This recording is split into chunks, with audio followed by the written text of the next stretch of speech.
Hello नमस्कार, good morning to all of you. आज हम इस क्लास में चर्चा करने वाले हैं राजस्थान प्रीवियस ईयर एग्ज़ाम में आए हुए इतिहास, कला, संस्कृति, भूगोल के मोस्ट इम्पोर्टेंट क्वेश्चन जो बार बार एग्ज़ाम में पूछे जाते हैं। तो चलिए शुरुआत करते हैं। फर्स्ट हमारा क्वेश्चन है, किस महान संस्कृत कवि का जन्म स्थल भीनमाल है? तो किस महान संस्कृत कवि का जो जन्म है वो भीनमाल है? तो किसका है? कवि माघ का। कवि माघ का जो जन्म स्थल है वो क्या है? भीनमाल है। नेक्स्ट क्वेश्चन है, कौन सा पुरातात्विक स्थल राजस्थान के भरतपुर जिले में पाया जाता है? तो कौन सा पुरातात्विक स्थल है? वो है अहिल्याबाई का कुआं। अहिल्याबाई का कुआं पुरातात्विक स्थल राजस्थान के भरतपुर जिले में पाया जाता है। नेक्स्ट क्वेश्चन है, निम्नलिखित में से 1193 में कौन सी घटना हुई जब पृथ्वीराज चौहान को मोहम्मद गोरी ने पराजित किया था? तो कौन सी घटना हुई थी? तो चौहान वंश का अंत हो गया था, क्योंकि 1193 ईस्वी में मोहम्मद गोरी ने जब पृथ्वीराज चौहान पर आक्रमण किया तो चौहान वंश का अंत हो गया था उसके बाद। नेक्स्ट क्वेश्चन है, बिजोलिया आंदोलन के संबंध में निम्नलिखित में से कौन सा कथन सही है? तो बिजोलिया आंदोलन के बारे में पूछा है कि कौन सा इसमें को जो कथन है वो सही है? तो इसका कथन 2 सही है, यानी इसका नेतृत्व साधु सीताराम ने किया था। जो फर्स्ट कथन है कि इस आंदोलन की शुरुआत 1857 में हुई थी, तो ये बिल्कुल गलत है, क्योंकि इसकी शुरुआत तो 1897 से 1941 तक ये चला था, तो इसलिए 1897 में इसकी शुरुआत हुई थी। तो ऑप्शन नंबर 3 भी गलत है कि राव गोपाल सिंह बिजोलिया के सरदार थे और कृष्ण सिंह ने किसानों पर 64 प्रकार के कर लगाए थे, ये भी बिल्कुल गलत है, क्योंकि बिजोलिया किसान आंदोलन में 84 प्रकार की लाग बागें थी। इसीलिए ऑप्शन नंबर 2 सही है कि इसका नेतृत्व साधु सीताराम दास ने किया था। नेक्स्ट क्वेश्चन है, 1906 में जयपुर में वर्धमान विद्यालय की स्थापना किसने की थी? तो 1906 में जयपुर में वर्धमान विद्यालय की स्थापना अर्जुन लाल सेठी ने की थी। किसने की थी? अर्जुन लाल सेठी ने की थी। नेक्स्ट क्वेश्चन है, 570 से 1000 ईस्वी के दौरान राजस्थान और अधिकांश उत्तरी भारत किसने शासन किया था? तो 570 और 1000 ईस्वी के दौरान राजस्थान और अधिकांश उत्तरी भारत में प्रतिहारों ने शासन किया था। किसने शासन किया था? प्रतिहारों ने शासन किया था।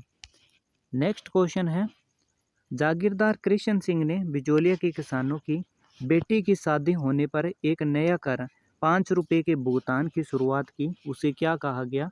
तो उसे क्या कहा गया? उसे चंवरी कर कहा गया। नेक्स्ट क्वेश्चन है, तो इम्पोर्टेंट फैक्ट जान लेते हैं कि कृष्ण सिंह ने तो चंवरी कर लगाया था, लेकिन पृथ्वी सिंह ने तलवार बंदाई कर लगाया था बिजोलिया किसान आंदोलन में। नेक्स्ट हमारा क्वेश्चन है, मत्स्य संघ राजस्थान का प्रथम चरण था, इसमें कौन कौन से राज्य और प्रांत को मिलाया गया था? तो मत्स्य संघ को आप सभी को पता है अलवर, भरतपुर, धौलपुर, करौली को मिलाया गया था। मत्स्य संघ का उद्घाटन 17 कहीं कहीं पर 17 मार्च मिलता है, कहीं पर 18 मार्च मिलता है, इसलिए 17 मार्च 1948 में मत्स्य संघ का उद्घाटन हुआ था। और मत्स्य संघ की राजधानी कौन सी थी? अलवर को मत्स्य संघ की राजधानी बनाया था। फैक्ट जान लेते हैं कि इसका उद्घाटन 17 मार्च 1948 में हुआ था। मत्स्य संघ की राजधानी अलवर को बनाया था और शोभालाल कुमावत मत्स्य संघ के समय प्रधानमंत्री बनाया गया था। नेक्स्ट क्वेश्चन है, क्षेत्रफल की दृष्टि से राजस्थान का सबसे बड़ा जिला कौन सा है? तो क्षेत्रफल की दृष्टि से राजस्थान का सबसे बड़ा जिला है जैसलमेर। कौन सा है? जैसलमेर। तो जैसलमेर का क्षेत्रफल कितना है? जैसलमेर का क्षेत्रफल है 38,401 किलोमीटर के साथ है राजस्थान का सबसे बड़ा जिला है कौन सा? जैसलमेर। नेक्स्ट क्वेश्चन है, राजस्थान की सबसे ऊंची चोटी गुरु शिखर की लगभग लंबाई कितनी है? लगभग ऊंचाई कितनी है? तो गुरु शिखर की लगभग ऊंचाई कितनी है? 1722 किलोमीटर गुरु शिखर की लगभग ऊंचाई है। कितनी है? 1722 किलोमीटर। और दूसरी सबसे ऊंची चोटी कौन सी है? शेर है, ये भी आपको याद रखना है। नेक्स्ट क्वेश्चन है, निम्नलिखित में से कौन सा प्रभाग राजस्थान की स्थलाकृति का प्रभाग नहीं है? तो कौन सा प्रभाग है जो राजस्थान की स्थलाकृति का नहीं है? तो पश्चिमी और पूर्वी घाट है वो राजस्थान की स्थलाकृति का प्रभाग नहीं है। बाकी अरावली और पहाड़ी क्षेत्र है थार और अन्य शुष्क क्षेत्र है, विंध्य और मालवा सहित पठार भी है, क्योंकि ये हाड़ौती क्षेत्र के अंतर्गत आता है, इसीलिए ये पश्चिमी और पूर्वी घाट इसमें शामिल नहीं है। नेक्स्ट क्वेश्चन है, राजस्थान जैविक विविधता नियम किस वर्ष तैयार किया गया था? तो राजस्थान जैविक विविधता नियम है वो 2010 में तैयार किया गया था। कब तैयार किया गया था? 2010 में। नेक्स्ट क्वेश्चन है, निम्नलिखित में से कौन सा 3162 वर्ग किलोमीटर में फैला है? थार मारुस्थल के पारिस्थितिकी तंत्र इसके विविध जीवन का उत्कृष्ट उदाहरण है। तो कौन है जो 3162 वर्ग किलोमीटर में फैला है? तो वो है जैसलमेर का मरुभूमि राष्ट्रीय उद्यान। कौन सा है? जैसलमेर का मरुभूमि राष्ट्रीय उद्यान 3162 वर्ग किलोमीटर में फैला हुआ है, जिसमें 19 किलोमीटर की बात करें तो 1900 वर्ग किलोमीटर है वो जैसलमेर में है, और 1262 किलोमीटर बाड़मेर में पड़ता है राष्ट्रीय मरु उद्यान। नेक्स्ट क्वेश्चन है, निम्नलिखित में से कौन राजस्थान में सीसा जस्ता के महत्वपूर्ण भंडार में से एक है? तो कौन सा है? वो है रामपुरा अगुचा भीलवाड़ा। रामपुरा अगुचा भीलवाड़ा है वो राजस्थान में सीसा जस्ता के महत्वपूर्ण भंडार में से एक है। यहाँ पर सीसा जस्ता के भंडार पाए जाते हैं रामपुरा अगुचा भीलवाड़ा। नेक्स्ट क्वेश्चन है, 2011 की जनगणना के अनुसार राजस्थान का कुल साक्षरता लगभग कितनी है? तो 2011 की जनगणना के अनुसार राजस्थान की कुल साक्षरता है वो 66.11% है। कितनी है? 66.11%।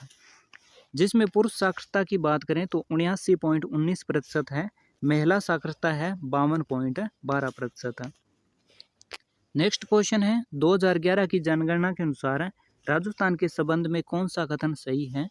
तो 2011 की जनगणना के अनुसार जो राजस्थान के संबंध में कौन सा कथन सही है? तो ये है ऑप्शन नंबर 4, क्योंकि सिख जनसंख्या है वो 1.27% पाई जाती है, बाकी ये तीनों उपरोक्त गलत है। तो सही जान लेते हैं कि क्या इसमें सही क्या है। क्योंकि हिंदू जनसंख्या 80.49% पाई जाती है, और मुसलमान जनसंख्या 9.7% पाई जाती है, और ईसाई जनसंख्या 0.14% पाई जाती है। नेक्स्ट क्वेश्चन है, निम्नलिखित में से विभिन्न जिलों की जनसंख्या वितरण के बढ़ते क्रम में संबंध में सही का चयन कीजिए। यानी जनसंख्या के संबंध में जो बढ़ता क्रम है उसका चयन करना है। तो इसका राइट आंसर है ऑप्शन नंबर फर्स्ट, बीकानेर। जैसे सबसे ज़्यादा जनसंख्या कहाँ पर पाई जाती है? सबसे ज़्यादा जनसंख्या वो जयपुर में पाई जाती है, फिर जोधपुर में पाई जाती है, फिर अजमेर में, फिर उससे कम बीकानेर में। तो ये बढ़ता हुआ क्रम है, ठीक है। बीकानेर से ज़्यादा अजमेर, अजमेर से ज़्यादा जोधपुर, जोधपुर से ज़्यादा जयपुर। नेक्स्ट क्वेश्चन है, राजस्थान राज्य का एकमात्र विशेष रूप से कमजोर समूह कौन सा है? तो राजस्थान का एकमात्र विशेष रूप से कमजोर समूह कौन सा है जनजातियों में से? वो है सहरिया। सहरिया जनजाति का राजस्थान में कमजोर समूह है। क्यों है? क्योंकि कम जनसंख्या पाई जाती है। 12 जिले की किशनगढ़ और शहबाज जिलों में मुख्यतः सहरिया जनजाति पाई जाती है। नेक्स्ट क्वेश्चन है, 2011 की जनगणना के अनुसार राजस्थान की अनुसूचित जनजातियों की जनसंख्या लगभग कितनी है? तो 2011 की जनसंख्या के अनुसार राजस्थान की अनुसूचित जनजाति की जो जनसंख्या है वो लगभग 92.38 लाख है। 92.38 लाख के साथ कुल जनसंख्या का 13.48% है वो क्या है? अनुसूचित जनजाति है। ये भी आपको याद रखना है।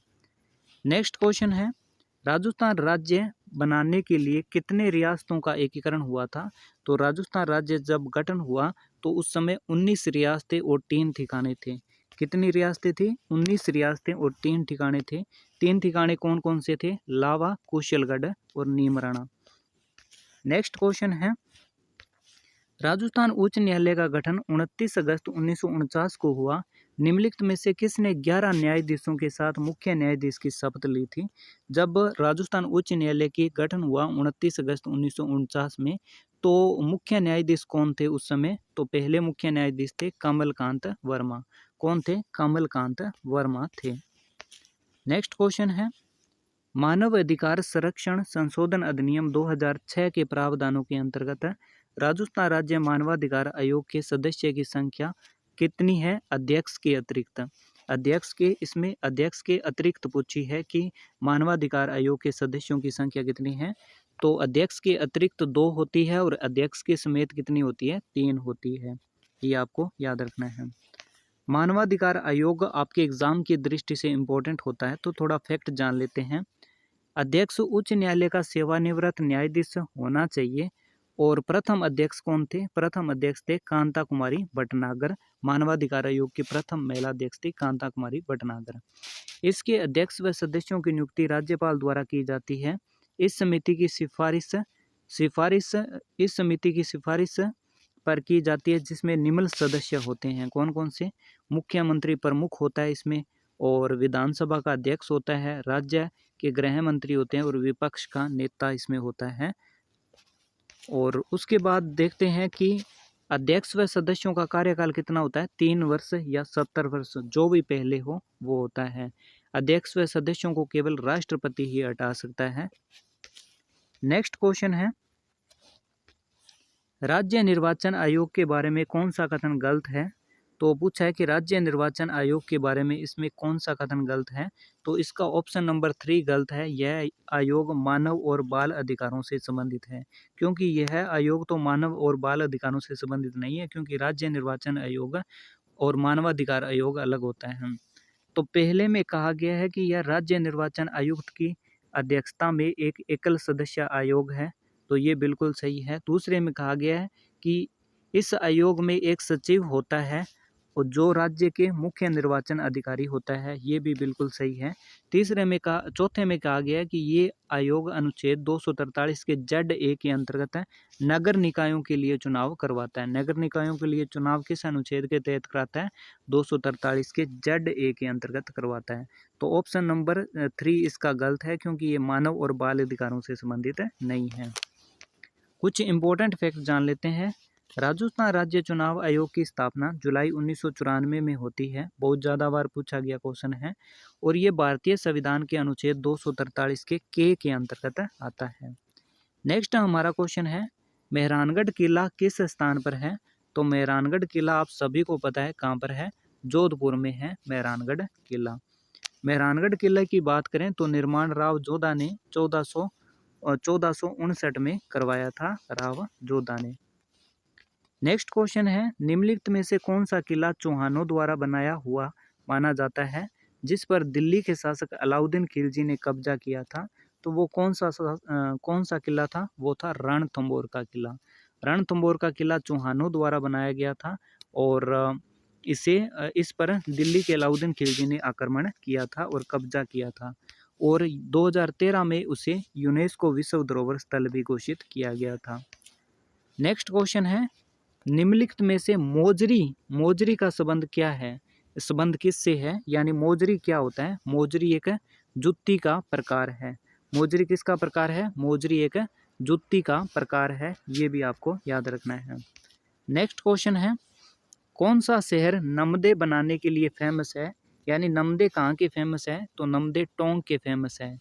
कहाँ के फेमस है? टोंक के फेमस है नमदे। नेक्स्ट क्वेश्चन है, कौन सा कथन संत दादू दयाल के बारे में सही है? तो कौन सा कथन है पूछा है, तो इसका जो राइट आंसर है वो है कौन सही नहीं है। इसमें पूछा है कि कौन सा कथन सही नहीं है, तो कंप्लीट हम पढ़कर देख लेते हैं। तो पहला है कि उन्हें करुणा के संत के रूप में जाना जाता है, तो ये बिल्कुल सही है। इलाहाबाद में 1544 में इनका जन्म हुआ था, तो ये बिल्कुल गलत है, क्योंकि इनका जन्म तो अहमदाबाद में हुआ था। ये दादू पंथ के संस्थापक थे, ये बिल्कुल सही है। 1603 में अपनी मृत्यु तक राजस्थान में रहे थे, ये भी बिल्कुल सही है। तो इनका जन्म वाला गलत है ना, इनका जन्म इलाहाबाद में नहीं हुआ था। कहाँ पर हुआ था जन्म? 1544 में अहमदाबाद गुजरात में इनका जन्म हुआ था। नेक्स्ट क्वेश्चन है, नीचे दिए गए लेखक और उनकी कृति का सही मिलान करना है। लेखक और उनकी कृति में से कौन सा सही है?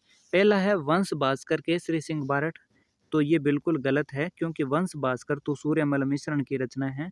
दूसरा है चेतावनी रा चुंगटिया मलिक मोहम्मद जायसी, तो ये भी बिल्कुल गलत है, क्योंकि चेतावनी रा चुंगटिया तो केसरी सिंह बारठ की रचना है। तीसरा है वीर विनोद, ये कवि श्यामल दास की रचना है, जो बिल्कुल सही है, क्योंकि वीर विनोद कवि श्यामल दास की रचना है।